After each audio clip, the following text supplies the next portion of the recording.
నేను క్రీస్తు కొరకు మన ప్రభువును రక్షకుడునైన యేసయ్య నామమున మీకందరికీ శుభములు, వందనాలు.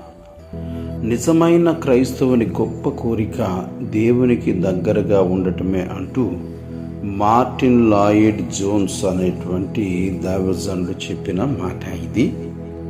మనం తిమోతికి వ్రాసిన 2వ పత్రికలో 2వ అధ్యాయము 3, 4, 5 మరియు 22 వచనాలు చూద్దాము.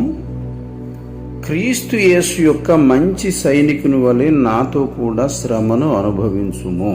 సైనికుడెవడును యుద్ధమునకు పోవునప్పుడు తన దండులో చేర్చుకుని వానిని సంతోషపెట్టవలనని ఈ జీవన సంబంధ వ్యాపారములలో చిక్కుకొనడు. మరియు జట్టి అయిన వాడు పోరాడునప్పుడు నియమం ప్రకారముగా పోరాడుకుంటే వానికి కిరీటము దొరకదు.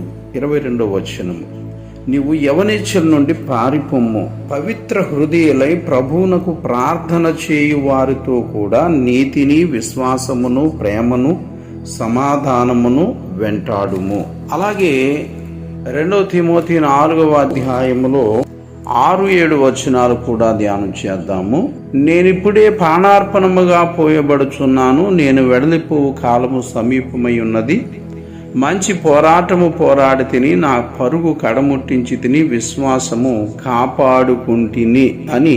అలాగే 8వ వచనంలో, ఇక మీదట నా కొరకు నీతి కిరీటం ఉంచబడి ఉన్నది. ఆ దినమందు నీతి గల న్యాయాధిపతి అయిన ప్రభు అది నాకు మాత్రమే కాకుండా తన ప్రత్యక్షతను అపేక్షించు వారికందరికీ అనుగ్రహించును. ఈ మాటలన్నిటి యొక్క సారాంశాన్ని మనం ఒక్కసారి గుర్తు చేసుకుందాం. ఇక్కడ యవనేచ్ఛల నుండి పారిపొమ్ము, పవిత్ర హృదయులై ప్రభువునకు ప్రార్థన చేయు వారితో కూడా నీతిని, విశ్వాసమును, ప్రేమను, సమాధానమును వెంటాడమని చెప్పారు. అలాగే ముందు చదువుకున్నటువంటి వాటి విషయంలో కూడా క్రీస్తు యొక్క మంచి సైనికుని వల్లే నాతో కూడా శ్రమను అనుభవించు. శ్రమను అనుభవించి ప్రభువుకు బాగా సమీపమయ్యుండి, ముందుగా చదువుకున్నాము కదా, నిజమైన క్రైస్తవుని యొక్క గొప్ప కోరిక దేవునికి దగ్గరగా ఉండటమే. అపొస్తలుడైన పౌలు దేవునికి చాలా సాన్నిహిత్యంగా ఉంటూ తన యొక్క సుఖ సౌఖ్యాలను ఏమాత్రం కోరుకోకుండా శ్రమను అనుభవించి ప్రభువుతో పాలిభాగస్సు రావటమే తన యొక్క ముందున్నటువంటి ధ్యేయంగా భావించి, తన అనుచరులు ఎవరైతే ఉన్నారో ప్రభువును వెంబడించడానికి,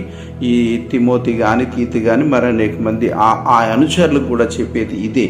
మనం ఎక్కువ దేవునితో అటాచ్మెంట్లో ఉండాలి, దేవునికి నమ్మకస్తులమై ఉండాలి, దేవునితో కలిసి మనము ఈ శ్రమను అనుభవించి మంచి విశ్వాసం, మంచి పోరాటం చేయాలి. ఆమేన్.